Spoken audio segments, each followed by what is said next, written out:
24 ঘন্টার মধ্যে কোরবানির পশুর বর্জ্য আর পশুর হাটের বর্জ্য 72 ঘন্টার মধ্যে পরিষ্কার করা হবে বলে জানিয়েছে ঢাকা দক্ষিণ সিটি কর্পোরেশনের মেয়র ফজলে নূর তাপস। সকালে জাতীয় ঈদগাহ মাঠ পরিদর্শন শেষে তিনি এসব কথা বলেন। জানান, ঈদের দুদিনের মধ্যে ঢাকাবাসী কোরবানি সম্পন্ন করলে ভালো হয়। পরিচ্ছন্ন কাজে নিয়োজিত ব্যক্তিরা টানা 3 থেকে 4 দিন কাজ করেন, তাই এই আহ্বান জানান তিনি। মেয়র আরও বলেন, পশুর হাটের ব্যবস্থাপনা ঠিক রাখতে উদ্যোগ নেওয়া হয়েছে। রাজধানীবাসী খুব স্বচ্ছন্দে কোরবানির পশুর হাট থেকে কিনতে পারবেন। কোরবানির পশুর হাটের কারণে নগরে যানজট হবে না, সে ব্যবস্থাও নেওয়া হয়েছে বলে জানান তিনি বলেন, ঈদগাহে সকাল 7টায় জামাত অনুষ্ঠিত হবে। 35,000 মানুষ ঈদগাহে নামাজ আদায় করবেন। তিনি বলেন, বৃষ্টির কারণে নামাজে যেন বিঘ্ন না ঘটে সে ব্যবস্থা নেওয়া হয়েছে।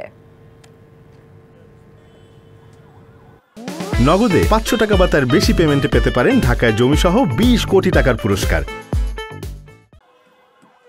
ঈদে আমাদের একটি বড় কার্যক্রম থাকে, পশুর যে কোরবানি বর্জ্য সেটা অপসারণের কার্যক্রম। আমরা ঈদের দিন দুপুর 2টা থেকে ইনশাআল্লাহ সেই কার্যক্রম শুরু করব এবং আমরা এটাও আশাবাদী যে গতবারের ন্যায় সফলতার সাথে ইনশাআল্লাহ আমরা 24 ঘন্টার মধ্যেই সকল বর্জ্য অপসারণ করতে সক্ষম হব এবং ঢাকাকে একটি পরিষ্কার পরিচ্ছন্ন নগরী হিসেবে আমরা সকলের জন্য উপহার দিতে পারব।